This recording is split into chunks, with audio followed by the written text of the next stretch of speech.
Hey everyone, CPO here, and in this video I'm going to be installing the BerleyPro Visor on my Lowrance HDS Live 7-inch Fishfinder.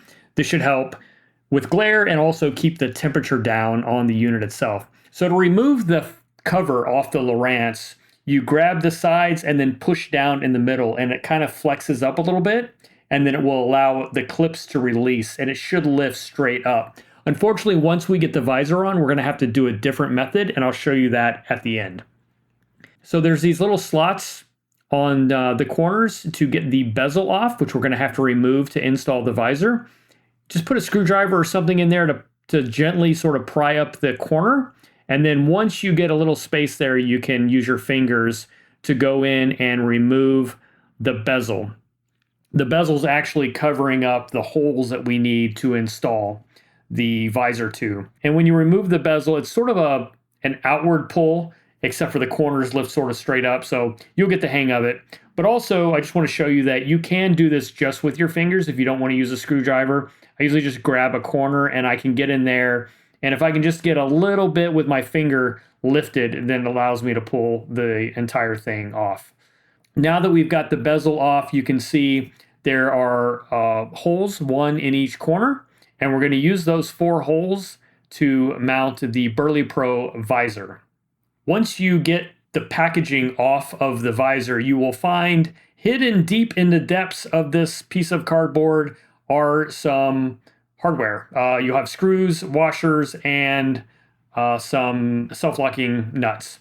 So I did not realize those were there in the beginning. So I was starting to think of, do I need to buy hardware? Nope, it's in there. It's just hidden inside the cardboard. Now, the visor is going to come on. You can pull it from the back, but because I already have the side knobs on for my mount, I'm just sort of flexing it around the front, and it's going to fit behind the front of the Fishfinder. The screws are going to go in from the front, and then there is a little washer, and then that little self-locking nut. So that's what it's going to look like. The screw goes in from the front, then the BerleyPro, then the washer, then the nut. And I'm putting in all 4 corners without tightening it down, just to make sure that I get everything in there before I cinch it up tight. The top is a little bit more difficult just because you have the visor now in the way, but not horribly so. And there's the last one. All right, so now that I've got all 4 in, I'm going to go ahead and tighten them up. You just want to get it snug. Don't over tighten these. So I'm holding with a socket on the backside and then just using a standard hand screwdriver to tighten it until it's snug. I'm not trying to wrench on it or use electric tools to tighten this because I don't want to wreck the plastic on either the visor or the Fishfinder.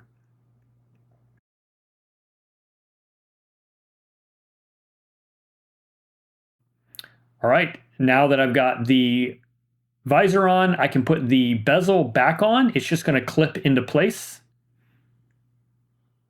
And there are a lot of clips on the bezel, so once you get the corners down, just go through each side and make sure you press all the way along the sides. So there we go. It's a nice clean look and looks like it pretty much came with the Fishfinder. All right, so now the cover, we put that on. It's a little bit more difficult now because you can't get to the sides as well because of the visor. So the recommendation I have is to push in the middle and lift up a corner and then go to the other corner, and you should be able to get the visor off. Anyway, guys, that's it. Thanks for watching, and I'll catch you on the next one.